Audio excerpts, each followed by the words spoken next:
नमस्कार गुरुजी, मैं आपका स्वागत करती हूँ हमारे चैनल में। नमस्कार कल्पना। कैसे हैं आप?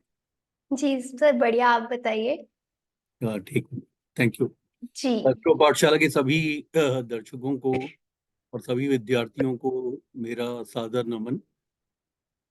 धन्यवाद।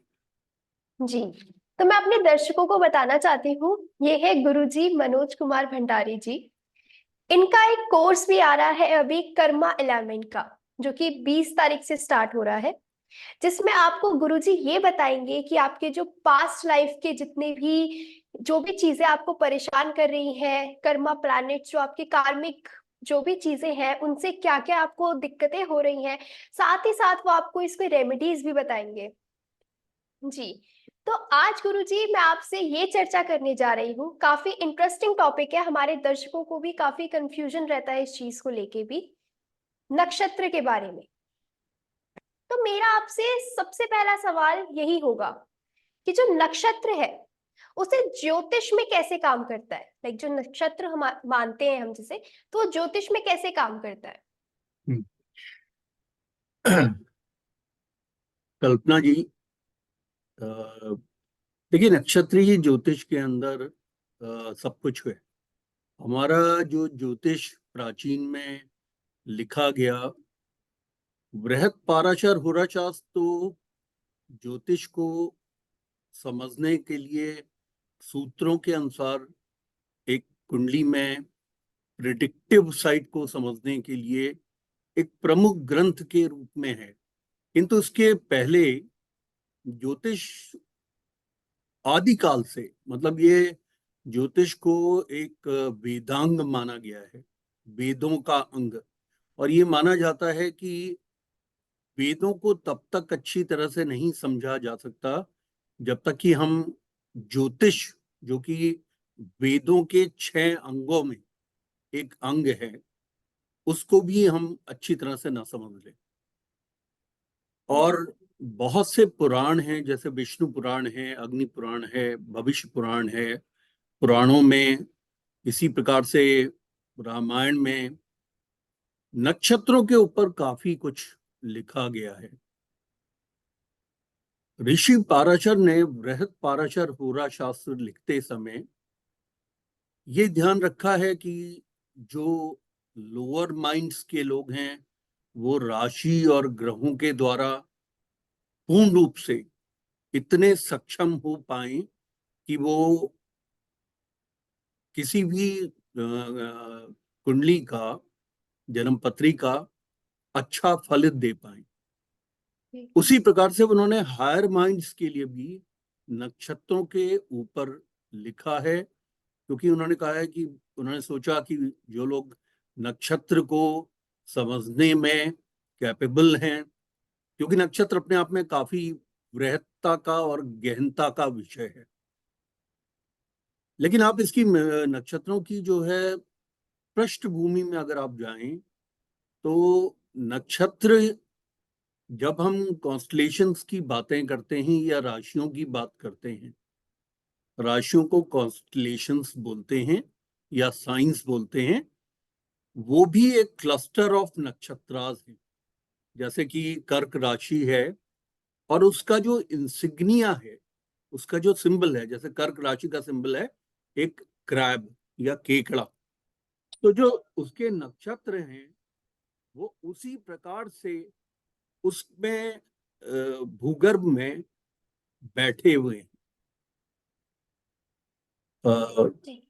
We'll have to interrupt because somebody has actually, my wife is not there, so it's I'll okay have to sir. actually go down and, तो क्या करें इसको, पॉज करते हैं या? जी सर, पॉज कर दी।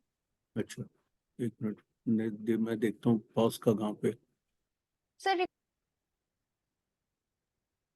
हाँ, जैसे कल्पना, जैसे मैं बता रहा था कि जी। राशि या साइन, जो कि ज्योतिष के बहुत महत्वपूर्ण अंग हैं, वो भी एक क्लस्टर ऑफ नक्षत्रास से बने हैं।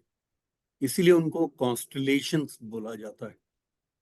और उनकी जो आकृति है, जिस आकृति पर उनका सिंबल बना है, जैसे एरीज है, उसका सिंबल है रैम, मेढा।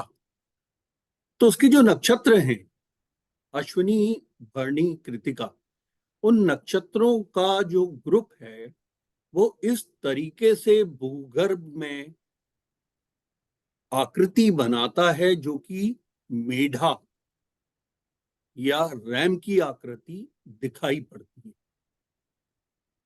यानी कि नक्षत्र इतने महत्वपूर्ण हैं कि राशियां, राशियों के जो सिंबल्स हैं वो भी नक्षत्र के भूगर्भ में डिस्ट्रीब्यूशन पर आधारित हैं। इसी प्रकार से नक्षत्रों के ऊपर जो जिस जिस राशि के अंदर बालक का जन्म होता है जी। वो उसकी जन्म राशि मानी जाती है, और उसका जो नक्षत्र होता है और उस नक्षत्र का जो चरण होता है, हर नक्षत्र के 4 चरण हैं, प्रथम, द्वितीय, तृतीय, चतुर्थ। जी। तो जो जो जिस नक्षत्र पे होता है उसी नक्षत्र से दशा प्रारंभ होती है। जैसे कोई किसी का चंद्रमा स्वाति नक्षत्र का है तो स्वाति राहु का नक्षत्र है, तो राहु की जो पूर्ण विंशोत्तरी दशा है वो 18 वर्ष की है। अगर व्यक्ति का प्रथम चरण में हुआ है तो प्रथम चरण में हुआ है, इसका मतलब है कि उसकी जो भुक्त दशा है वो, इसका मतलब है 1/4 से कम की भुक्त दशा है, और जो बैलेंस दशा है वो उसकी भोग्य दशा है। अब किसी का द्वितीय चरण में हुआ है तो उसका मतलब प्रथम चरण वो पूर्ण कर चुका है, तो उसका मतलब 18 वर्ष में से 1/4 की दशा वो समाप्त कर चुका है। जी। इसी तरीके से दशा का जो रूप होता है कि कितनी दशा हमने भोगनी है, और फिर ये उसी तरीके से विंशोत्तरी दशाएं चलती हैं। आ, चम, भो, रा, व्रय, श, बु, के, छु, 120 वर्ष की। आ से आदित्य, च से चंद्रमा, भौ से भौम या मंगल, रा से राहु, व्री से बृहस्पति, श से शनि, बु से बुध, और के से केतु, और शु से शुक्र। शुक्र की जो महादशा है वो 20 वर्ष की है। लेकिन ये इस पे निर्धारित करेगा कि व्यक्ति का जन्म किस राशि में हुआ है और चंद्रमा किस नक्षत्र पे बैठे हैं। तो ज्योतिष के अंदर अब आप समझ गई होंगी कि चूंकि दशाएं ही किसी भी कारण को कराने में सक्षम होती हैं, और वो दशाएं व्यक्ति के चंद्रमा के नक्षत्र पर आधारित हैं, इसका मतलब है कि नक्षत्र का उपयोग ज्योतिष में बहुत महत्वपूर्ण है। इसी प्रकार से जब मिलापक होता है, मैच मेकिंग करते हैं जी। विवाह के पूर्व, उसमें भी नक्षत्र को देखा जाता है, और लड़के का नक्षत्र और लड़की के नक्षत्र तक काउंट किया जाता है, फिर लड़की के नक्षत्र से लड़के के नक्षत्र को काउंट किया जाता है, और उसमें फिर ताराकूट बनता है। उससे पता चलता है कि डेस्टिनी कैसी होगी, अच्छी होगी या खराब होगी, क्योंकि नव ताराओं में हमें मालूम है प्रत्यरि, विपत और वध, ये 3 तारे अच्छे परिणाम नहीं देते। जी। तो जो नक्षत्र हैं जन्म के, जन्म कुंडली के लिए वो बहुत महत्वपूर्ण है, और ज्योतिष में हर मुकाम पे नक्षत्रों का उपयोग किया जाता है। और जब आपने ये प्रश्न पूछा कि ज्योतिष में कैसे इस्तेमाल किया जाता है, ग्रह स्वयं शक्ति तो रखते हैं, काम करने में सक्षम तो होते हैं, लेकिन किस दिशा में काम करेंगे। आप ये समझिए कि एक हथौड़ा है, एक हथौड़ा सुनार के हाथ में होगा तो वो एक बहुत सुंदर छोटे छोटे स्ट्रोक्स से बहुत सुंदर वो आभूषण बनाने में उपयोग होगा। और वही हथौड़ा अगर आपके पास कांच की मेज है, आप उस पर मार दें या मिरर पे कोई बच्चा मार दे उस हथौड़े को, तो वो क्या होगा? डिस्ट्रक्शन का काम करेगा।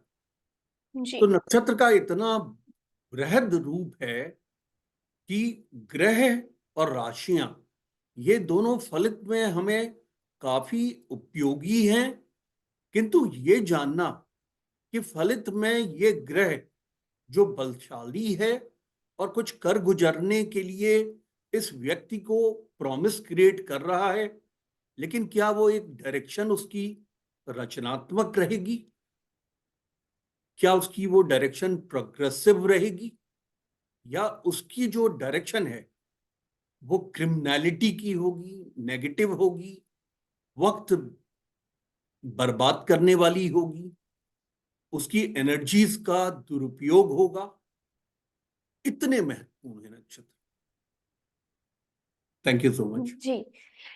गुरुजी, अभी आपने दशाओं के बारे में बताया कि दशा, आपने ये टर्म यूज किया दशाएं। तो मेरा आपसे सवाल इसी से रिलेटेड होगा कि जब दशाएं बनती है तो उनमें नक्षत्र का क्या योगदान होता है? जैसे मैंने आपको बताया ना कि दशाओं को निकालने का नक्षत्र का सबसे महत्वपूर्ण, देखिए वो तो मैं आपको बता चुका हूं कि जो नक्षत्र, चंद्रमा का जो नक्षत्र होता है वो ही व्यक्ति की जन्मकालीन दशा को बताता है। और उसका जो, एक बार अगर आपने निकाल दिया कि भुक्त दशा कितनी है, भोग्य दशा कितनी है, अभी व्यक्ति की बैलेंस ऑफ दशा कितनी है, वो अगर आपने निकाल दिया तो आपके लिए सब कुछ बड़ा आसान हो गया। लेकिन जो नक्षत्र हैं दशाओं में इस तरीके से काम करते हैं, जी। जब हम दो ग्रहों को देखते हैं, जैसे एक एग्जांपल ले लीजिए, सूर्य में मंगल का अंतर है। जी। अभी जैसे मैंने आपको बताया कि ये सूर्य अगर बलशाली है कुंडली के अंदर, और सूर्य किन चीजों का कारक है? यश, मान, कीर्ति, सृजनात्मक है, डिसिप्लिनेरियन है, जी। एब्स्टिनेंस का है। यानी एक व्यक्ति को यह समझाता है, डिसिप्लिन समझाता है कि तुम ब्रह्म मुहूर्त में उठो, सूर्य नमस्कार करो, पहले स्नान करो, अपने फ्रेश होने के बाद स्नान करो, स्नान करके सूर्य को जल अर्पण करो, सूर्य नमस्कार करो, योगा करो, उसके बाद अपने दिनचर्या का एक प्रारूप तैयार करो कि तुम क्या करोगे, कितने बजे से कितने बजे तक क्या करोगे, और उस जी। डिसिप्लिन को फॉलो करो। ये तो सूर्य है। अब ये सूर्य बलशाली है, लेकिन ये बहुत महत्वपूर्ण है। इस बलशाली सूर्य का बल देखने का तरीका तो डिस्पोजिटर है, कितना बलशाली है। ये तो जिस राशि पे वो बैठे हैं वो राशि ने निर्धारण करना है।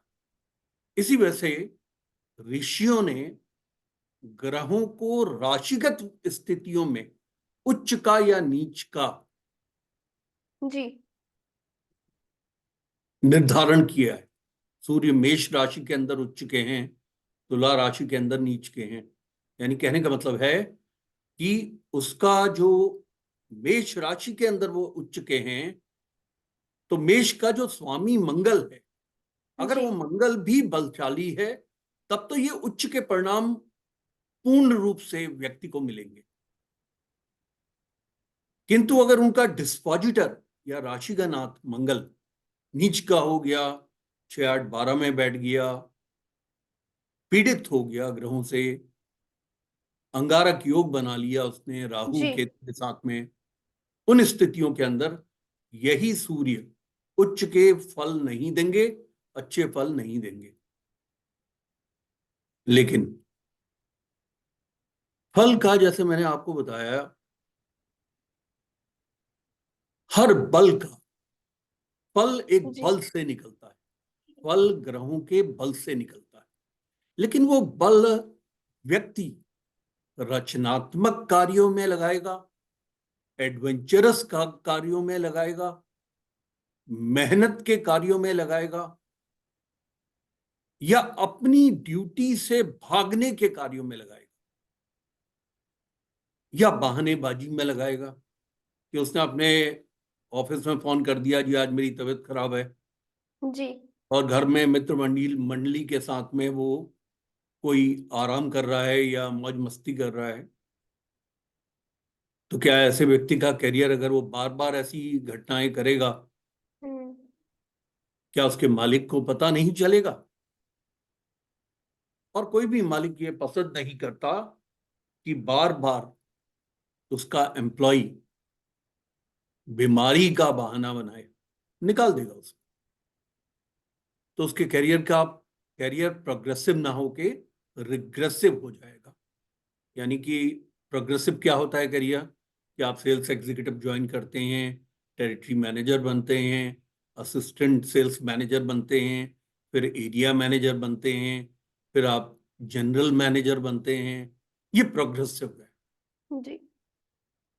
पर अगर आप जनरल मैनेजर हैं और आपको निकाल दिया गया और आपको दूसरी नौकरी अगर आपको एरिया मैनेजर की करनी पड़ी, तो आप क्या बोलेंगे कि करियर का पाथ रिग्रेसिव है, पीछे जाने वाला, पीछे धकेलने वाला। इसका निर्धारण कौन करेगा? इसके निर्धारण तो व्यक्ति का स्वयं करता है। वो कितनी मेहनत कर रहा है, कितनी जी जान से वो अपनी तरक्की के लिए प्रयत्नशील है। लेकिन इसके पीछे नक्षत्र है। वो नक्षत्र है, उस ग्रह का नक्षत्र है जिसने उस व्यक्ति को डायरेक्शन और गाइडेंस देनी है। यानी कहने का मतलब है कि एक बल का प्रयोग सृजनात्मक होने जा रहा है।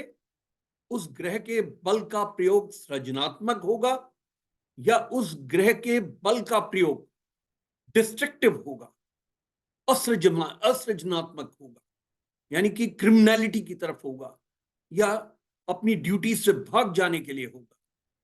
इसका निर्धारण नक्षत्र, planting of seeds,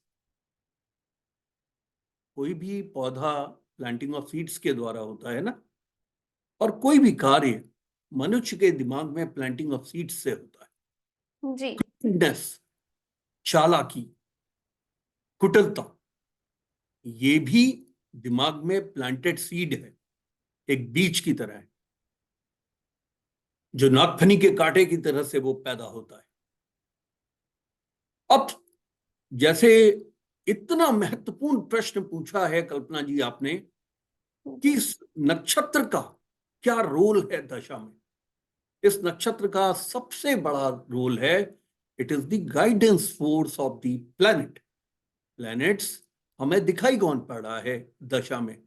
what we are seeing in dasha is the planet. हम देख रहे हैं कि एक मंगल की महादशा है, या हम देख रहे हैं राहु की महादशा है। लेकिन उसे डिक्टेट कौन करेगा, उसको कौन चलाएगा, कि कौन उसको सृजनात्मक चलाएगा, कौन उसे प्रोग्रेसिव चलाएगा या रिग्रेसिव चलाएगा, इसका निर्धारण नक्षत्र का स्वामी करता है। और यही बात ऋषि पाराशर ने बृहत पाराशर होरा शास्त्र में, और उनके बाद चाहे ऋषि वाराहमिहिर आए या और भी दूसरे जितने भी ऋषियों ने इस ज्योतिष के महाग्रंथों की रचना की, उन्होंने नक्षत्रों को सर्वोपरि माना। Thank you so much. जी। तो अब मेरा आपसे ये सवाल होगा कि जैसे हम प्रिडिक्शंस करते हैं, तो प्रिडिक्शंस करते टाइम नक्षत्र का क्या मतलब कितना ध्यान रखना चाहिए? जब हम प्रिडिक्शंस कर रहे होते हैं उस टाइम पे हमें नक्षत्र का कितना ध्यान रखना चाहिए? हाँ, देखिए कल्पना दुबे जी, आपको जैसे मैंने बताया कि नक्षत्र जो है वो गाइडिंग फोर्स है ग्रह का। जी। और ग्रह ने सृजनात्मक काम करना है, प्रोग्रेसिव काम करना है या रिग्रेसिव काम करना है या सृजनात्मक काम करना है, ये सब कुछ इस बात पर निर्भर करेगा कि नक्षत्र क्या गाइडेंस दे रहा है। जैसे आप भी एक एम्प्लॉय हैं, तो आप एक ऑर्गेनाइजेशन में काम करती हैं, तो ऑर्गेनाइजेशन के जो हेड हैं, जी जो सीईओ हैं, चीफ एग्जीक्यूटिव ऑफिसर या मैनेजिंग डायरेक्टर, वो आपको जो ऑर्डर देते हैं वही तो आप काम करती हैं। जी इसी प्रकार से नक्षत्र ने भी वही उस ग्रह से काम करवाना है, कुछ ऑर्डर्स देके। उसे हम कैसे पकड़ेंगे? कुंडली में हमें मालूम है कुछ भाव बहुत शुभ होते हैं। जैसे जी हमारा त्रिकोण का भाव है, ये अत्यंत शुभ है। जो हमारे केंद्रों के भाव हैं मटीरियल लाइफ के लिए और हमारे शारीरिक स्वास्थ्य के लिए, ये बहुत महत्वपूर्ण भाव है। जी इसी प्रकार से हमारा एक लाभ भाव है, जो कि 11th हाउस है, जहां बैठे हुए 9 के 9 ग्रह अच्छा प्रभाव देते हैं धन के रूप में। हाँ, स्वास्थ्य की वो गारंटी नहीं देते कि बहुत अच्छा स्वास्थ्य देंगे। इसीलिए एक वजह है, आप कई बार देखते हैं कि बहुत अमीर आदमियों को डायबिटीज होती है, हाइपरटेंशन होता है, हार्ट की प्रॉब्लम्स होती हैं, तकलीफें होती हैं, जबकि वो प्रतिदिन कपल ऑफ करोड़ कमा रहे होते हैं। हो सकता है 10 करोड़ प्रतिदिन कमा रहे हो, लेकिन स्वास्थ्य की गारंटी नहीं लेता 11th हाउस का लॉर्ड और 11th पे बैठे हुए ग्रह, क्योंकि ये त्रिशडाय का भाव है। इसी प्रकार से सेकेंड हाउस है, जो कि वेल्थ का हाउस है, वहां का स्वामी मार्केश है।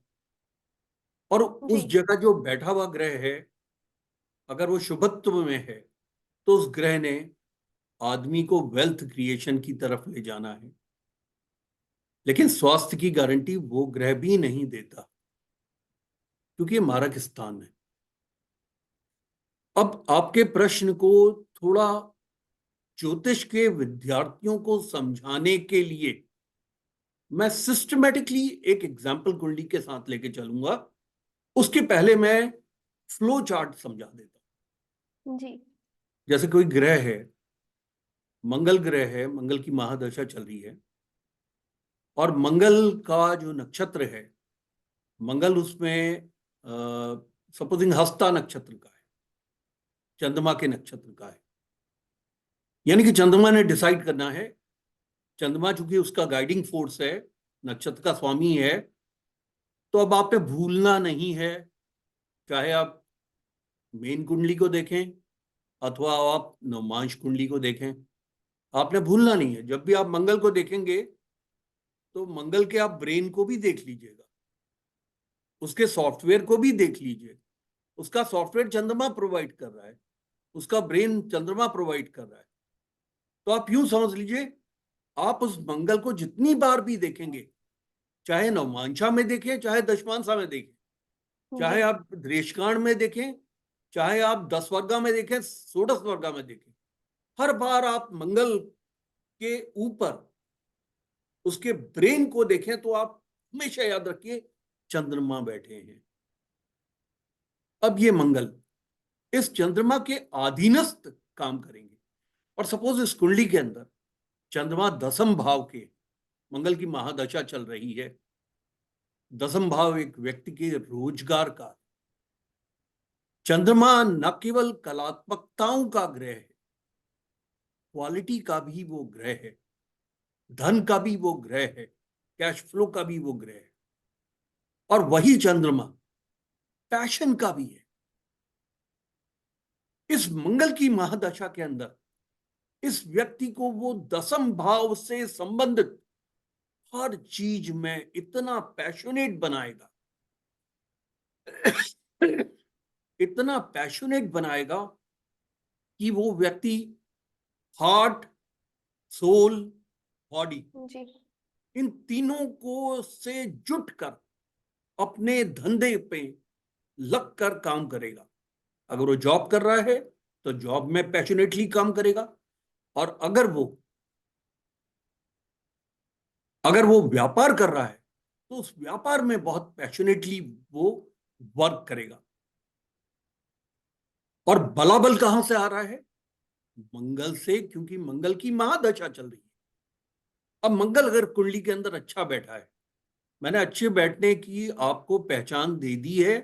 अच्छा बैठने का मतलब जैसे त्रिकोण के भाव हैं, केंद्र के भाव जी हैं, 11th हाउस है, सेकंड हाउस है, ये अच्छे बैठे।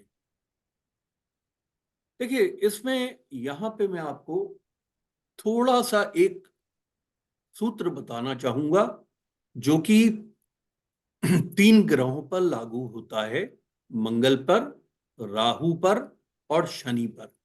यह मानसागरी का एक सूत्र है, जो सूत्र फिर वृहत पाराशर होराशास्त्र से ही निकला हुआ है। जी सिर्फ उसको एक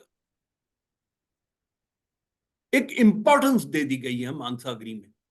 त्रिकटे एकादशे भौमा, त्रिकटे एकादशे सौरा, त्रिकटे एकादशे राहु, सर्वान अरिष्टान निहंत्याशु, त्रिखटे एकादशे, तीसरा, तीसरे, खट, खट ये आ,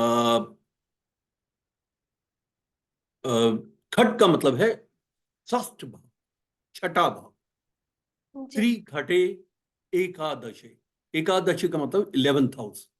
तीसरे छठे एकादश भाव में, त्रिखटे एकादशे भौमा, तीसरे छठे एकादश भाव में यदि भौम का मतलब मंगल है, मंगल विराजमान हूं, त्रिकटे एकादशे सौरा, सौरा का मतलब शनि, तीसरे छठे एकादश भाव में अगर शनि जैसे ग्रह बैठे हों, त्रिकटे एकादशे राहुवे, यानी कि राहु जैसे ग्रह अगर तीसरे छठे और एकादश भाव में बैठे हों, सर्वान अरिष्ठान निहंत्याशु, सर्वान का मतलब सभी, अरिष्ठान यानी अरिष्ट, कुंडली के जितने भी सभी अरिष्ट हैं, अरिष्ट का मतलब जी नेगेटिविटीज, अरिष्ट का मतलब है खराब योगों का होना, अरिष्ट का मतलब उस जातक को मिलने वाली परेशानियों का आना। जी सर्वान अरिष्टान निहंत्याशु, निहंत्याशु का मतलब उन्हें काट देना, निहंत्याशु यानी कि उनका सबका एनिहिलेशन कर देना, उनको काट देना। त्रिकटे एकादशे भौमा, त्रिकटे एकादशे सौरा, त्रिकटे एकादशे राहुआ, सर्वान अरिष्टान निहंत्याशु। लेकिन इसी के बैकग्राउंड में ऋषि पाराशर ने बृहत पाराशर होरा शास्त्र में दुख भावों को, छठे, आठवें और 12वें दुख भावों को खराब बताया। और ज्योतिष में कोई भी चीज ओवरराइट नहीं होती है।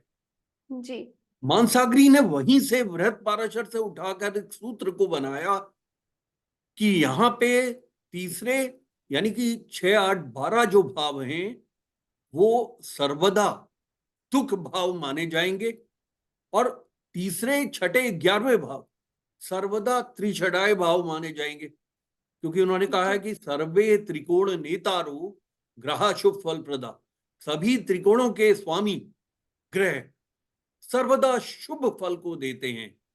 त्रिखटे एकादश, इसी में उन्होंने कहा है पत्य त्रिषडाया नाम यदा पाप फल प्रदा, यानी जी त्रिषडाय जो भाव है, तीसरे, छठे, 11वें, उनके जो स्वामी हैं वो हमेशा अशुभ फल को देने वाले हैं।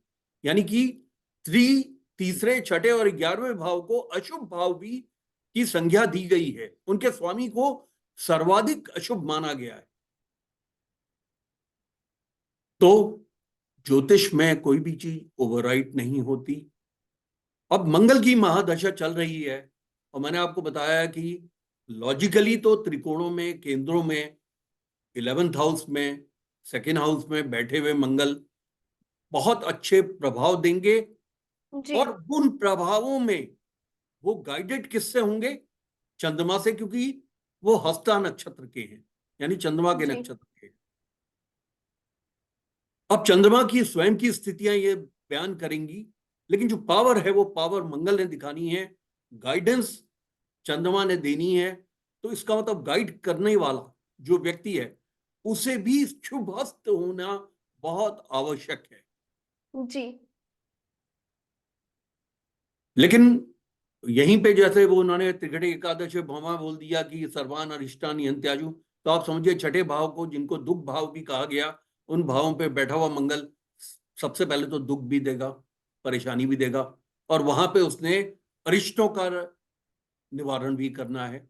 तो उसका मतलब एक ऐसा आदमी योद्धा के समान होगा, यानी बैटल फील्ड में तलवार लेकर वो योद्धा के रूप में अपनी परेशानियों मुश्किलों को काटता हुआ, उनके ऊपर विजित होता हुआ, वो जीतता हुआ उनको, वो आगे निकलता चला जाएगा और अपने जी। जीवन को प्रोग्रेस की तरफ ले जाएगा।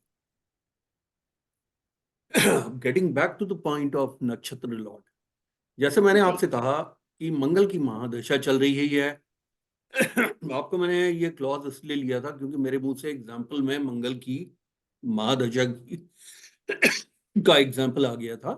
तो मुझे आपको ये बताना बहुत जरूरी, अस्तु पाठशाला के स्टूडेंट्स को ये बताना मुझे काफी महत्वपूर्ण लगा कि एक क्लॉज है कि जहां दुख भाव और त्रिछटाय भाव उतने अच्छे नहीं माने जाते, वो एक एक्सेप्शन है शनि राहु और मंगल को लेकर। लेकिन वो परेशानियां देंगे, फिर परेशानियों का निवारण भी। अब getting back to the point of nakshatra lord, जैसे मैंने आपको एग्जांपल दिया कि मंगल की महादशा है, मंगल बैठे हैं दसम भाव में, दसम भाव में दिग्बली हो गए, दिग्बली हो जाते हैं मंगल और सूर्य दसम भाव में, यानी कि डायरेक्शनल स्ट्रेंथ के हो गए।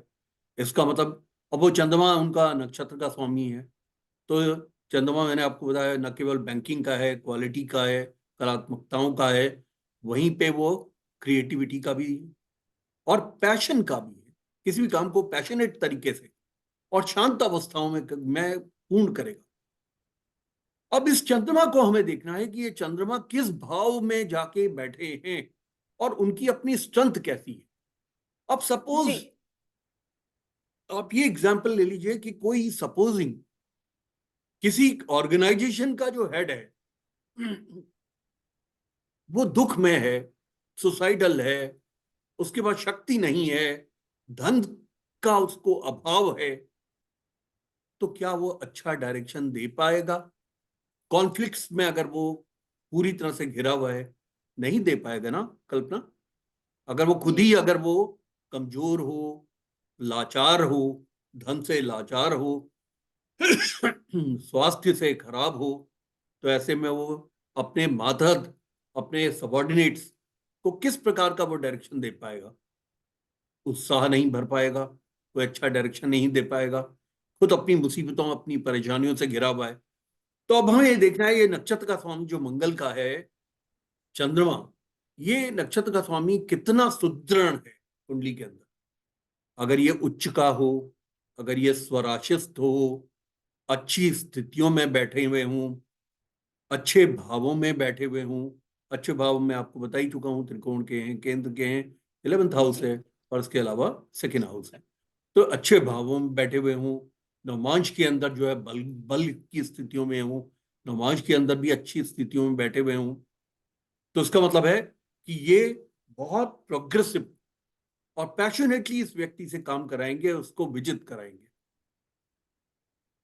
और उसको जो चंद्रमा है, चूंकि उन्होंने प्लांटिंग ऑफ सीड्स करना है। अगर व्यक्ति जो है कोई काम कर रहा है, सपोज फर्नीचर का काम कर रहा है, अब वो चंद्रमा, चूंकि मंगल की महादशा आ गई जिसके नक्षत्र के स्वामी चंद्रमा है, तो ऐसे व्यक्ति को नक्षत्र के स्वामी चंद्रमा कहेंगे कि यार तुमने तो बहुत दिनों से स्कूल का फर्नीचर बनाया है, अब थोड़ा कलात्मक भी बना, अब थोड़ी महाराजाओं जैसी जो है कुर्सियां भी बना लो, और ऐसे डेकोरेटेड सोफे भी बना लो जो कि ड्राइंग रूम की शोभा बनाते हो। जी। तो उसने एक एड ऑन कर दिया। जो व्यक्ति जो है बेंच बनाता था और टेबल्स बनाता था, स्कूलों में सप्लाई करता था, वो काम तो वो करता ही रहेगा, साथ में वो कंफर्ट का लेवल भी उसको, वो उसने होम डेकोर का काम भी उसने शुरू करवा दिया। और इस वजह से इस व्यक्ति की आय अब एक्सपोनेंशियल ग्रोथ में चली जाएगी, क्योंकि उसका एक सेगमेंट जो था मार्केट का वो तो स्कूल का था। अब एक उसके और सेगमेंट हो गए रिटेलिंग मार्केट, रिटेल मार्केट।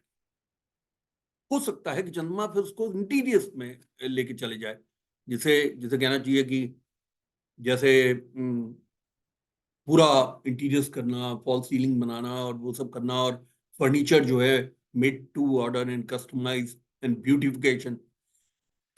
तो ये अब इसी प्रश्न को आगे बढ़ाते हुए मैं आपके सामने एक कुंडली रखता हूं जी। कि हमारे हिंदुस्तान के सबसे अमीर व्यक्ति की कुंडली है, श्री मुकेश अंबानी जी की।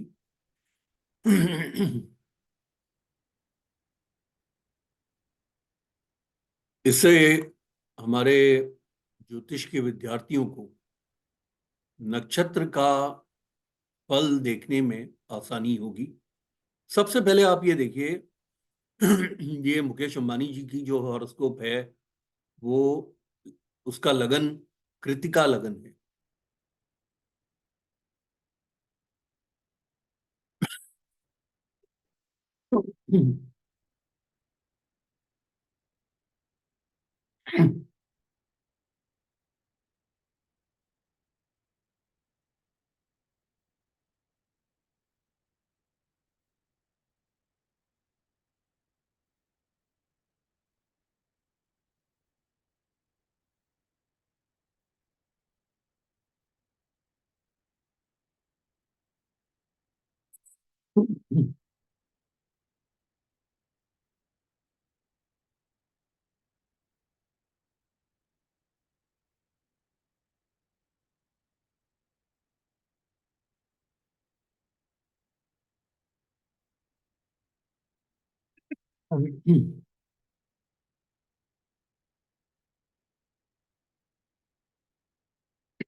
कल्पना, ये हमारे सामने कुंडली है मुकेश अंबानी जी। जी की।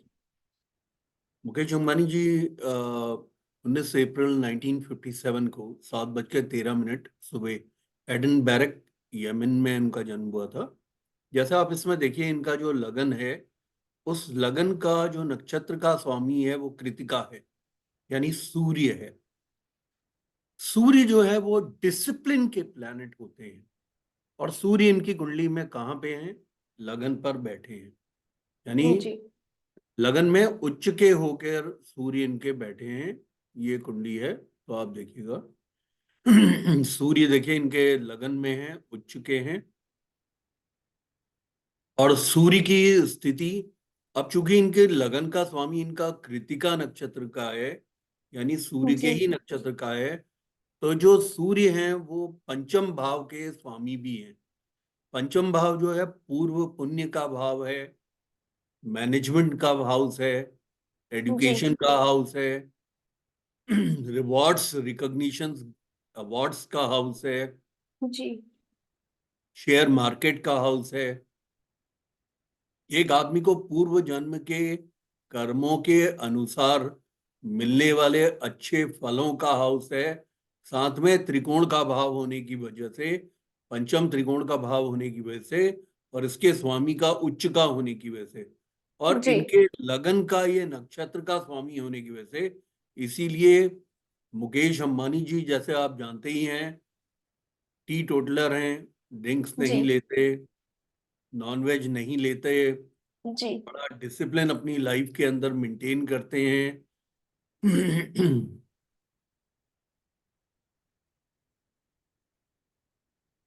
66 वर्ष के हो गए हैं, किंतु आप देखिए वो उसमें उनमें एनर्जी का जो लेवल है वो 40 वर्ष के व्यक्ति के बराबर है। जी। बहुत सुबह से शाम तक 15 से 16 घंटे काम करते हैं।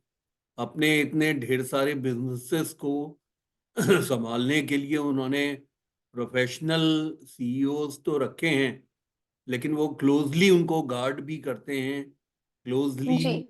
उन पर ध्यान भी देते हैं।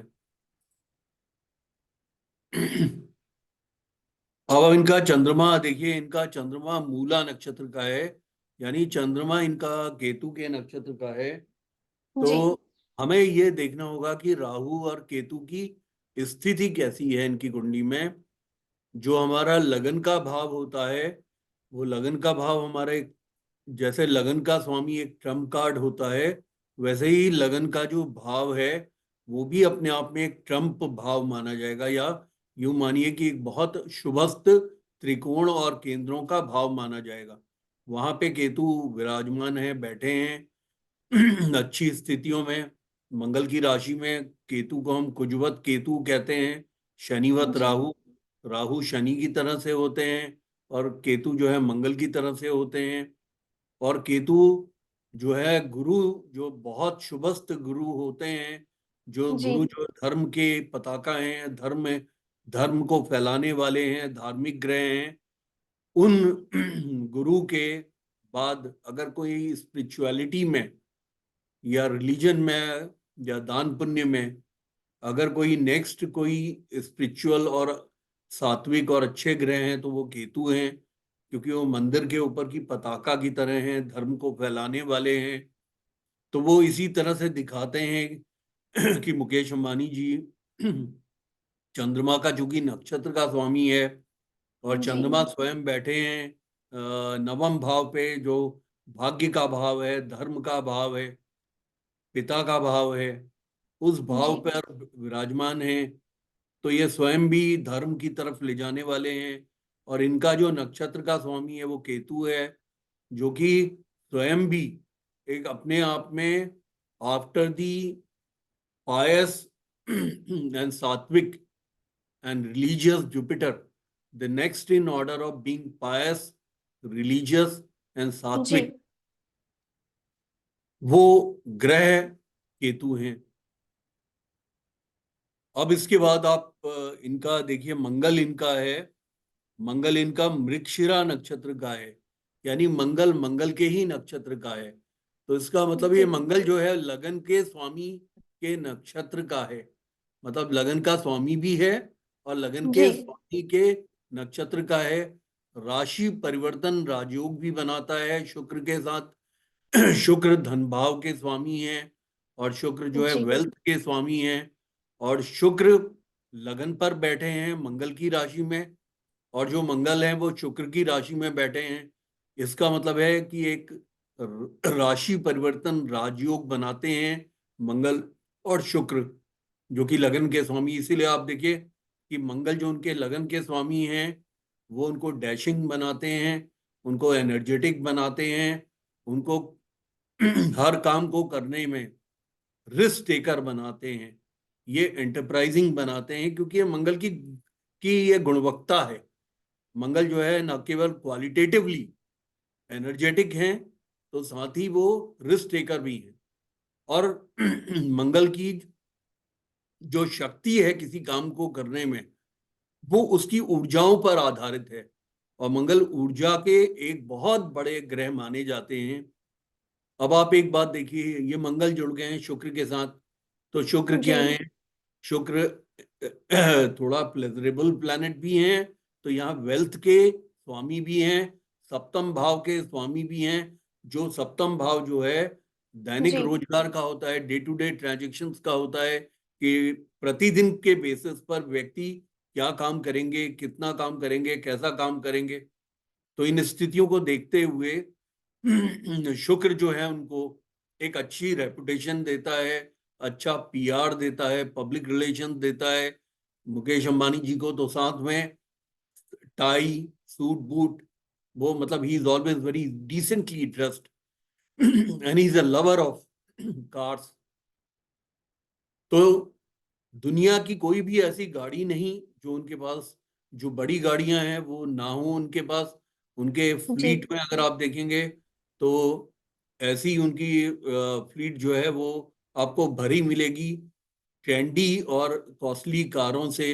अब तो सिक्योरिटी रीजंस की वजह से उन्होंने बुलेट प्रूफ भी बीएमडब्ल्यू और मर्सिडीज ले ली है जिसमें वो ट्रेवल करते हैं। इसके बाद आप मंगल के बाद आइए बुध पे। बुध इनके लगन पे बैठे हैं, छठे भाव के तृतीय भाव के स्वामी हैं। तृतीय भाव जो है एनर्जी का भाव है, एग्रेशन का भाव है, मेहनत कशी का भाव है, पुरुषार्थ का भाव है। छठा भाव कॉम्पिटिटर्स का है, राइवल्स का है, रोगों का है। साथ में रोग पर विजय प्राप्ति का भी है। याद रखिएगा, जो भाव जिस चीज का होता है उसका स्वामी अगर निर्बल होता है जी तो उसका दरवाजा खोल देता है निर्बल होने पर उस भाव से खराब परिणाम आने लगते हैं। लेकिन उसी भाव का स्वामी अगर सबल होता है, मजबूत होता है, पावरफुल होता है, तो जी वो इतना, वो उसका एक द्वारपाल बन जाता है। और द्वारपाल बन जाने की वजह से उसमें एक अच्छी बात ये हो जाती है कि वो रोगों को रोकने लगता है।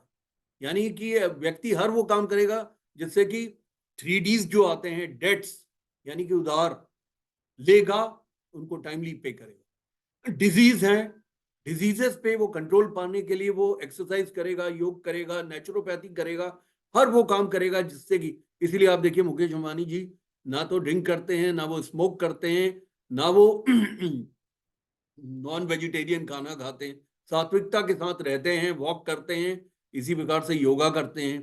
और उन्होंने उनका उनके एंटीलिया में उन्होंने एक बहुत बड़ा जिम सेंटर बनाया है। उनके वहां पे जिम ट्रेनर आते हैं। तो प्रत्येक चीजों के हर वो काम करते हैं जिन कामों से उनको एक बहुत अच्छा स्वास्थ्य मिले।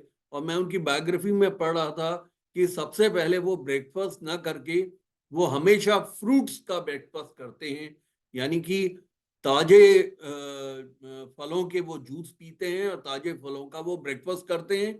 उसके बाद 1 टाइम लंच करते हैं, उसके बाद 1 टाइम डिनर करते हैं। और इंटरमिटेंट फास्टिंग करते हैं। इंटरमिटेंट फास्टिंग का मतलब है कि अगर आपने 8 बजे डिनर कर लिया है तो आप 16 घंटे उसके बाद कुछ नहीं खाते हैं। उसके बाद आप 16 घंटे के बाद ही आप कुछ हल्का खाते हैं।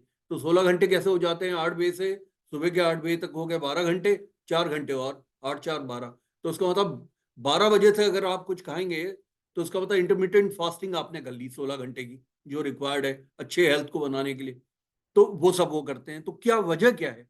क्योंकि जो बुध हैं वो भरणी नक्षत्र के हैं, शुक्र के नक्षत्र के हैं। जो शुक्र लगन पर बैठे हैं और राशि परिवर्तन राजयोग बनाते हैं, लगन के स्वामी के साथ बड़े सबल हैं और धन के दायक हैं। और मरकरी वहां छठे के स्वामी होकर बैठ गए हैं। तो लगन पर बैठना ग्रह को बहुत एम्पावरमेंट देता है। इसीलिए हम ये देखते हैं कि छठे हाउस से जो राइवल्स एंड कॉम्पिटिटर्स आते हैं उनको भी वो परास्त करते हैं। इसी प्रकार से जो रोग हैं उनको भी परास्त करते हैं। इसी प्रकार से जो एक्सीडेंट्स हैं उनको भी परास्त करते हैं। और लोन्स को भी परास्त करते हैं, यानी कि प्रीपेमेंट करते हैं। कोई भी bank, reserve bank of India के अंतर्गत आने वाले कोई भी बैंक, कोई भी एनबीएफसी, कोई भी इंटरनेशनल बैंक भी मुकेश अंबानी जी की कंपनी को लोन देकर बहुत खुश है। क्योंकि वो टाइमली पेमेंट करते हैं। उनको मालूम है कि उनका उनको दिया गया जो लोन है वो बैंक के लिए खरा सोना है और वो टाइमली पेड होगा। अब इसके बाद इसमें आप देखिए गुरु को, आप देखिए गुरु इनके लियो राशि में यानी कि सिंह राशि में पंचम भाव में बैठे हैं। गुरु जो है इनके भाग्य भाव के स्वामी हैं और द्वादश भाव के भी स्वामी हैं। लेकिन द्वादश भाव का जो प्रभाव होता है वो प्रभाव कैसे पता चलता है, इस पे एक ऋषि पाराशर का श्लोक है, लग्न वे द्वितीयेषु परेशान साहचर्य। स्थानांतरानुगुण्येन भवतो फलदायको, यानी लगन से व्यय भाव यानी कि 12वां भाव और द्वितीय भाव के फल किस प्रकार के होंगे, कल्पना जी वो उसकी इतर राशि बताएगी। यानी कि उसकी दूसरी राशि जहां पड़ रही है वो इस बात को का निर्धारण करेगी कि उसको किस तरह का, उस व्यक्ति को वो फंक्शनल बेनिफिट हो जाते हैं, क्योंकि 12वां भाव जो विदेश का भाव है उसी भाव के वो स्वामी, उनकी दूसरी राशि नवम भाग्य भाव पे पड़ती है, त्रिकोण के भाव पे, सर्वाधिक बलिष्ठ त्रिकोण भाव पे पड़ती है, और वो एक त्रिकोण के स्वामी होकर, नवम त्रिकोण के स्वामी होकर वो पंचम में बैठे हैं, यानी एक त्रिकोण का स्वामी दूसरे त्रिकोण में बैठा है। ये कितना बल की स्थिति हो गई, कितनी महत्वपूर्ण बात हो गई। ये लक्ष्मी स्थान माने जाते हैं त्रिकोणों के स्थान, प्रथम पंचम नवम को हम लक्ष्मी स्थान बोलते हैं। अब ये गुरु का नक्षत्र आप देखिए क्या है, गुरु का नक्षत्र है उत्तरा फाल्गुनी, यानी ये सूर्य के नक्षत्र के हैं। यानी इनका जो दिमाग है, जो गाइडेंस है, वो कौन दे रहा है? सूर्य दे रहा है, जो कि उस पंचम भाव का ही स्वामी है और उच्च का होके लगन पर बैठा है। कितनी पावरफुल कुंडली हो गई कि पंचम भाव पे नवम भाग्य भाव के स्वामी बैठे हैं, और जिन्होंने अगर उनके डिसीजंस को अगर इन्फ्लुएंस करना है तो इन्फ्लुएंस करने वाला जो प्लैनेट है, जो उनका गाइडेंस का प्लैनेट है, वो कौन है? वो है सूर्य, क्योंकि नक्षत्र के स्वामी हैं, उनके नक्षत्र के स्वामी है सूर्य। यानी कि गुरु कुछ करेंगे तो सूर्य के कहने से करेंगे, और सूर्य कहां बैठे हैं? लगन पे बैठे हैं, उच्च के होके। तो इसका मतलब है कि ऐसा व्यक्ति जो भी डिसीजन लेगा, शेयर मार्केट के हों, किसी भी तरह के मैनेजमेंट के हों, वो एक डिसिप्लिन का डिसीजन लेगा।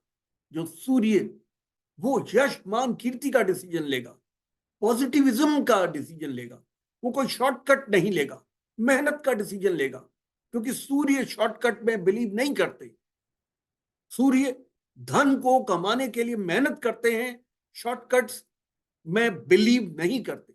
अपनी तरफ से पूर्ण चेष्टाएं ये रखते हैं सूर्य कि वो एक राइटियस काम करके वो कमाएं, लेजिटिमेट काम करके वो कमाएं। अब दूसरा सूर्य कौन है? सूर्य इस देश के प्राइम मिनिस्टर्स हैं, प्रेसिडेंट्स हैं, कैबिनेट मिनिस्टर्स हैं, काउंसिल ऑफ मिनिस्टर्स हैं। अब उनसे वो संबंध भी बनाएगा। यही गुरु जो भाग्य का भाव का स्वामी है और पंचम में बैठा है, उसका नक्षत्र का स्वामी सूर्य हो जाने की वजह से वो सूर्य उनसे कहेगा और उनको भाग्य से भी इतना सक्षम बना देगा कि प्राइम मिनिस्टर और काउंसिल ऑफ मिनिस्टर्स उनको रिस्पेक्ट दे, उनसे मिलने को आतुर हो। अब आप शुक्र पे आइए। शुक्र जो है अश्विनी नक्षत्र के हैं, यानी उनका नक्षत्र का स्वामी केतु है,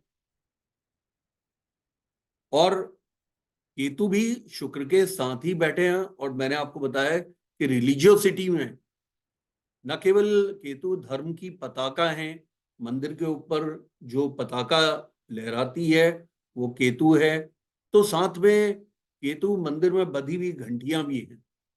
केतु धर्म को फैलाने वाले ग्रह भी हैं, यानी वो पत्नी को भी उस रिलीजियस बना देगा, क्योंकि शुक्र पत्नी का कारक भी है और पत्नी के भाव का स्वामी भी है, और पत्नी के भाव को देख रहा है लगन पर बैठकर, तो पति पत्नी का संबंध भी अच्छा बना देगा। और उसके जो नक्षत्र के स्वामी हैं वो नक्षत्र अश्विनी है, केतु हैं, और वो केतु उसी लगन पर बैठे हैं। तो इसलिए पत्नी जो है is also equally competent and partner in progress and also religious activities. तो इसीलिए आप देखते हैं कि नीता अंबानी जी न केवल बहुत से सोशल वर्क करती हैं, तो साथ में वो बहुत धार्मिक कृत्य भी करती हैं। इसके बाद आए शनि। अब जो शनि इनके हैं वो अष्टम भाव में विराजमान हैं, दसम और एकादश के स्वामी हैं, और ज्येष्ठा नक्षत्र के हैं, यानी कि बुध के नक्षत्र के हैं। तो उनका नक्षत्र जो है वो का स्वामी बुध जो है वो लगन पर बैठा है प्रबल होकर। साथ में उनका जो नक्षत्र का स्वामी जो बुध है वो तृतीय भाव पुरुषार्थ के भाव का है, और छठे भाव यानी कि रोग ऋण रिपु इन सबके वो हैं। तो इसका मतलब है एक तरह से ये विपरीत राजयोग की स्थितियों को पैदा करता हुआ ग्रह है। नक्षत्र का स्वामी जो है वो छठे भाव का है, इसीलिए वो जो सैटर्न है, जो कि सैटर्न की स्थिति अपने कारक भाव में अच्छी मानी जाती है, अष्टम भाव में वो आयु की वृद्धि करते हुए माने जाते हैं। दूसरा, अष्टम से आने वाली चीजों का वो अच्छा ट्रेडिंग देते हैं, अच्छा फल देते हैं, जैसे कि अष्टम से आने वाला पेट्रोलियम प्रोडक्ट्स हैं, मिनरल्स मेटल्स हैं। इसी प्रकार से जो भी भूमि से निकलने वाली चीजें हैं वो हैं। इसी प्रकार से अष्टम भाव में बैठा हुआ जो ग्रह है वो विदेशों में कंपनीज को परचेस करवाने में सक्षम है। तो इसीलिए वो आप देखिए कि acquisitions and mergers of various companies abroad वो करते हैं, लेके आते हैं। अब राहु को आप देखें, राहु इनके विशाखा नक्षत्र के हैं, यानी कि राहु जो इनके पत्नी भाव में बैठे हैं वो पत्नी भाव को खराब रिजल्ट देंगे कि अच्छे रिजल्ट देंगे? अच्छे देंगे। क्यों अच्छे देंगे? क्योंकि राहु माना कि इल्यूजनरी प्लैनेट है, माना कि राहु जो है हर चीज को बढ़ा देते हैं, और माना कि राहु जो है थोड़ा कंफ्यूजन देते हैं, डिसीजन मेकिंग में थोड़ा स्लोअर बनाते हैं। लेकिन वो राहु के जो नक्षत्र के स्वामी हैं वो विशाखा हैं, यानी कि गुरु के हैं। गुरु हैं उनके नक्षत्र के स्वामी, जो कि पत्नी भाव से लाभ में बैठे हैं, यानी कि उनके पंचम भाव में बैठे हैं। तो इसका मतलब पत्नी को भी लकी बनाएंगे उनके लिए। जो भी कंपनियों में पत्नी उनकी डायरेक्टर होंगी वहां पे भी धन की वर्षा होगी। साथ में मैनेजमेंट के हाउस में बैठे हैं तो मैनेजमेंट में भी अच्छी होंगी। इसी प्रकार से वो नवम भाव के स्वामी हो गए। तो नवम भाव भाग्य का भाव है, धर्म का भाव है, पिलग्रिमेज का भाव है। तो पत्नी को उस तरह के प्लांटिंग ऑफ सीड्स करेगा ये गुरु राहु को बोलकर कि वो जाएंगी तो दान पुण्य ये सब कुछ करेंगी। केतु इनके भरणी नक्षत्र के हैं। अब अगर आप केतु को देखें, केतु जो उनके लगन पर बैठे हैं, और मैंने आपको बताया कि गुरु के बाद अगर सात्विकता में स्पिरिचुअलिटी में अगर कोई दूसरे ग्रह हैं तो वो केतु हैं। केतु इनके भरणी नक्षत्र के हैं, यानी शुक्र के नक्षत्र के हैं, और शुक्र इनके धन भाव के भी स्वामी हैं, और साथ में पत्नी भाव के भी स्वामी हैं, पद प्राप्ति के भाव के भी स्वामी हैं, और समाज इनको किस दृष्टिकोण से देखता है उसके भी स्वामी हैं। तो इसीलिए आप देखिए केतु की वजह से इनका इनको इनको थोड़ा बहुत परेशानियां हुई कि पिता के उसके बाद इनका जो स्प्लिट हुआ बिजनेस, पिता के साथ में सबसे ज्यादा इन्होंने मेहनत की थी। उसके बाद जो इनका बिजनेस जब स्प्लिट हुआ अपने छोटे भाई के साथ में, तो दोनों को बिल्कुल बराबर बराबर बराबर वो दिया गया। कई बार अपने ब्रदर को भी बेल आउट करने के लिए इन्होंने बहुत मेहनत की, पैसा बहुत लगाया। अभी जब अनिल अंबानी जी की हालत खराब थी उसमें, तो केतु थोड़ा इनका धन का अपव्यय तो कराता है। धन इनका न केवल धार्मिक चीजों में खर्च करता है, तो साथ में चूंकि वो धन भाव के स्वामी के नक्षत्र के हैं, स्वामी हैं, तो इसलिए आपको याद होगा कि अभी 3-4 साल पहले जब अनिल अंबानी जी की हालत बहुत खराब हो गई थी और उनको उनके उनके ऊपर इंडाइटमेंट हो गया था लंदन की कोर्ट में, और उनके ऊपर बहुत बड़ा फाइन हो गया था और जेल जाने की स्थिति हो गई थी। तो उसमें मुकेश अंबानी जी ने उनको फंड देके उनको बेल आउट दिया, उनको जेल नहीं जाने दिया। तो इस तरह से उनका धन का व्यय तो कराते हैं केतु शुक्र की वजह से। जब उन्होंने अपनी पत्नी के बर्थडे पे उनको एक जंबो जेट दिया, वो जो एक एयरबस दी उन्होंने, जो कि 250 करोड़ की थी। तो मेरे कहने का मतलब है कि वो थोड़ा शुक्र की चीजों में अपव्यय तो कराता है, थोड़ा खर्चा तो ज्यादा कराता है, क्योंकि केतु को क्लिपर माना जाता है, इम्प्यूटिंग एजेंट भी माना जाता है, साथ में बढ़ाने वाला भी। ये राहु और केतु के बारे में कहा जाता है यद्यद भावगतो वापि यद्यद भावेषु संयुतो ततत् फलानि प्रबलो प्रदीशेताम तमोग्रह। यानी कि जिन भावों पे ये राहु केतु जाते हैं, जिन भावों के स्वामियों के साथ में ये संयुक्त होते हैं, उनके फलों को प्रबलता से बढ़ा देते हैं। अब केतु लगन पे आके उन्होंने इस शुक्र की चीजों को काफी हद तक बढ़ा दिया, और चूंकि केतु के नक्षत्र के स्वामी शुक्र होने की वजह से साथ में उनके इन्वेस्टमेंट्स पे भी वो काफी हैवीली इन्वेस्टमेंट्स उनको करवाए फॉरेन की कंपनीज में, उन सब में। तो वो एक्विजिशंस एंड मर्जर्स आपने देखा, और जिस तरीके से उन्होंने रिस्क टेकर के रूप में काम किया, वो इसी बात को दिखाता है। तो ये मैंने आपके सामने आज मुकेश अंबानी जी की हॉरोस्कोप में नक्षत्र नक्षत्रों का क्या रोल है विभिन्न ग्रहों पर, इसका मैंने आपको एक एग्जाम्पल कुंडली के साथ में समझाया। मुझे पूरी उम्मीद है, कल्पना दुबे जी, मुझे उम्मीद है कि अष्टो पाठशाला के विद्यार्थियों को जो इस वीडियो को देख रहे हैं, उनको ये बात समझ में आ जाएगी कि नक्षत्र कितने इंपॉर्टेंट कंपोनेंट हैं ज्योतिष के अंदर फलित को लेकर, और किस प्रकार से वो व्यक्ति को अपने सृजनात्मक कामों में, प्रोग्रेसिव वर्क में, जिंदगी के आगे आगे बढ़ने में किस प्रकार से नक्षत्र का स्वामी अपनी गाइडिंग पावर के द्वारा, गाइडेंस की पावर के द्वारा, और दिमाग पे प्लांटिंग ऑफ सीड्स के द्वारा किस प्रकार से वो करता है। क्योंकि हमेशा ज्योतिष के विद्यार्थी को समझ लेना चाहिए कि ग्रह का जो बलाबल है, वो बलाबल एक शक्ति है जो नेगेटिव साइड भी जा सकती है और पॉजिटिव साइड भी जा सकती है, लेकिन इसका निर्धारण सिर्फ नक्षत्र के स्वामी ने करना है कि वो सृजनात्मक होगा या वो डिस्ट्रक्टिव होगा, यानी विध्वंसक होगा। इसका फैसला नक्षत्र के स्वामी ने करना है। इसलिए नक्षत्र ज्योतिष के अंदर बहुत महत्वपूर्ण कंपोनेंट है।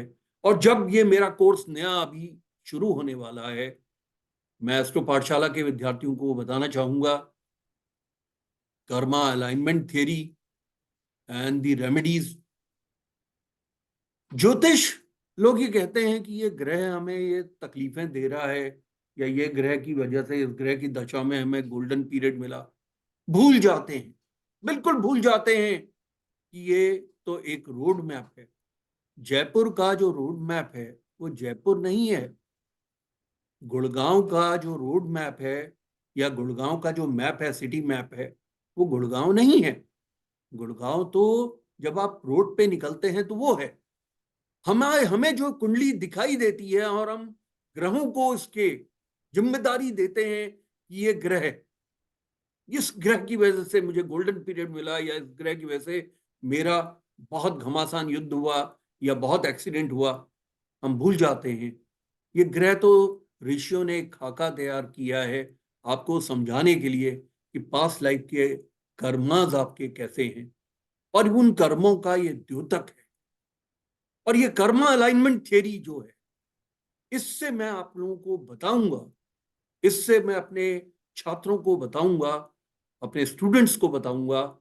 20 से कोर्स शुरू होने वाला है, 20 जी। तारीख से। मैं 20 दिसंबर के बाद में सिस्टमेटिकली इसमें लोगों को बताऊंगा कि किस ग्रह में कौन से कर्म छिपे हैं। उन कर्मों का आपको इलाज करना है।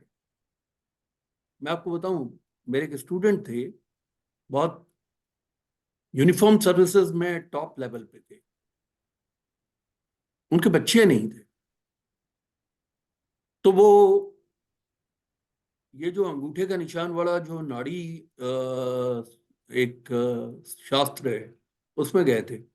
तो वो भोजपत्र निकालते हैं, तो उनके वो अंगूठे के निशान से, तो उन्होंने कहा, उन्होंने उनको ये बताया, उसमें वो लोग पूछते नहीं है कि आपके कितने बच्चे हैं क्या हैं, कोई रेफरेंस नहीं लेते हैं। तो उन्होंने उनको ये बताया कि आप आज से 3 जन्म पूर्व एक राजा थे, और आपको जानवरों का शिकार करने का शौक था, और आपका एक पैशन था जानवरों के छोटे छोटे बच्चों को मारने का, और उनका मांस खाना आपको बहुत अच्छा लगता था।